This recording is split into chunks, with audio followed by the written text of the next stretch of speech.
রেলগাড়ির কামরায় হঠাৎ দেখা, সত্যি অপূর্ব লাগছে পরিবেশ। ইহা হার কদম কদম পে ধরতি বদলে রং। সত্যি অসাধারণ লাগছে এই পতাকা ওড়া।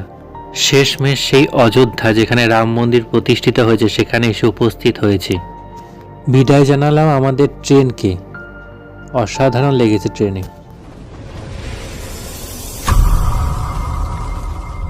হ্যালো ফ্রেন্ড, আমি অঙ্কুশ চলে এসেছি তোমাদের সাথে আবার একটা নতুন ব্লগ শেয়ার করতে।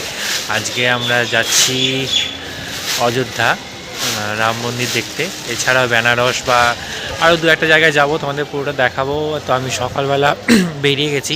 সকালে বেরোনোর সময় প্রচণ্ড তাড়াহুড়ো ছিল, খুব তাড়াহুড়োর মধ্যে ট্রেন ধরেছি, তার জন্য ভিডিও করতে পারিনি। তো এখন ভিডিও করছি আর কি।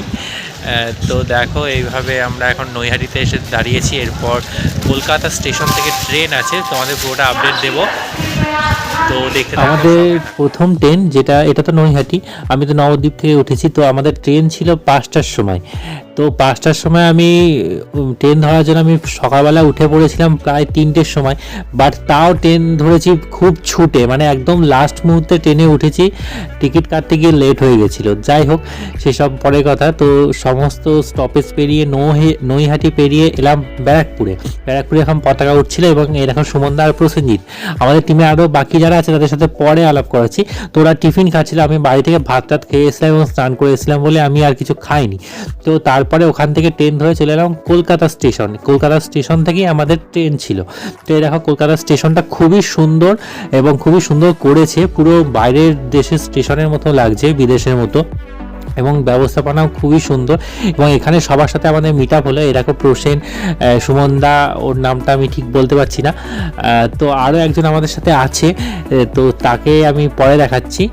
তো এরপরে আমরা ওখান থেকে রেডি ফেডি, মানে কিছু ভিডিও ব্লগস করে আর কি। এখানে দেখো ব্যাগ চেকিং হলো।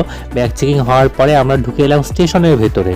কলকাতা স্টেশন থেকে আমাদের যে এক্সপ্রেস ছিল সেটা হচ্ছে জম্মু তাওয়াই। তো জম্মু তাওয়াই এক্সপ্রেস ওখানে দাঁড়িয়েছিল, দেখো ট্রেনটা দাঁড়িয়েই আছে।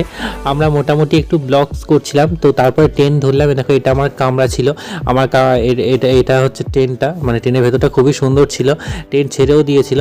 তো আমার সিটটা ছিল একজন বয়স্ক লোকের পাশে। এবার আমার থেকে ওদের সিটটা অনেকটাই দূরে, 3টে কম্পার্টমেন্ট পরে ছিল, 3টে কামরা পেরিয়ে। তো সুমনদা অনেক চেষ্টা করে ও কাছেই নিয়ে গেল, মানে ওদের কাছাকাছি একটা সিটে আমাদের নিয়ে গেছিল। দেখো সুমনদা বসে আছে।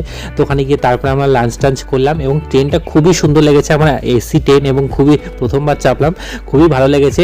আমার সিটে আমি খানিকক্ষণ বসছি, আবার সুমনদাদের কাছে যাচ্ছি এবং এই করতে রাত হয়ে গেলে দেখো সবাই শোয়ার তোড়জোড় করছে।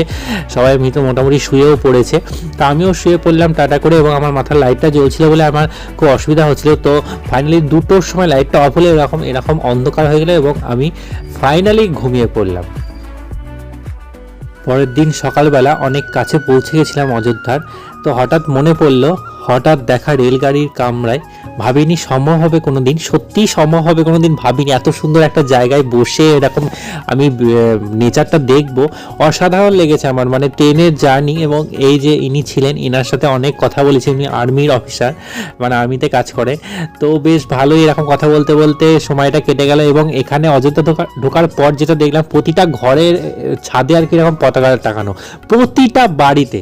এবং তারপর ফাইনালি অযোধ্যা স্টেশনের কাছাকাছি চলে এলাম। এই দেখো অযোধ্যা ঢুকে গেল, এইটা অযোধ্যা স্টেশন। ওখানে লেখা ছিল, বাট আমি তোমাদের লেখাটা দেখাতে পারলাম না। এবং ফাইনালি নেমে গেলাম, অযোধ্যার মাটিতে পা দিলাম।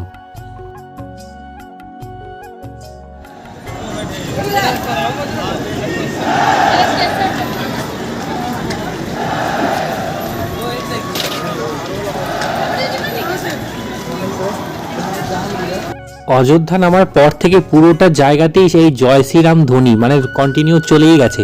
মানে আমরা যতক্ষণ ছিলাম, মানে যেখানে যেখানে গেছি, এমনকি কাশিতে পুজো দিতে গেছি সেখানেও জয় শ্রীরাম, চারিদিকে জয় শ্রীরামের পুরো ছড়াছড়ি। তো এইভাবেই চলছিল। আমরা আমাদের যে ট্রেন সেটাকে বিদায় জানিয়ে এবার প্ল্যাটফর্মে দিকে চলে এলাম। তো প্ল্যাটফর্মটা পুরো মনে মেবি রাম মন্দিরের মতনই করেছে আদলে, খুবই সুন্দর লাগলো বাইরেটা। তো অযোধ্যাতে পা দিয়ে মানে একটা আলাদা রকম অনুভূতি লাগছে যে ফাইনালি যেটা শুনে এসেছি রাম মন্দির তৈরি করেছে বা কিছু, সেটা দেখতে আসতে পেরেছি। পারবো এটা ভাবিনি, সুমনদার জন্যই সম্ভব হয়েছে, জোর করে সুমনদা নিয়ে এসছে, সোজা কথা যেটা।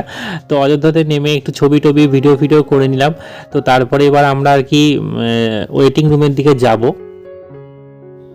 তো ফার্স্টেই রাম ভক্তের দর্শন হয়ে গেল। এখানে সবই লাল মুখ বাদর যেটাকে বলে, আমাদের এখানে হনুমান, ওখানে বাদর। তো তারপরে আমরা ওয়েটিং রুমের দিকে চলে গেলাম। তো তোমাদের যেটা বলছিলাম, তো সুমনদা সব জায়গাতেই জোর করে নিয়ে যায় এবং সুমনদার জন্যই আমার আর কি ট্যুরগুলো ঘোরা হচ্ছে আর ব্লগগুলো হচ্ছে। তো যাই হোক, আজকের ট্রেন ব্লগ এইটুকুনি ছিল। এরপর তোমাদের অযোধ্যা মন্দির টন্দির সবটাই দেখাবো। আজকের মতো টাটা, সঙ্গে থাকো, দেখতে থাকো নেক্সট পার্টগুলো।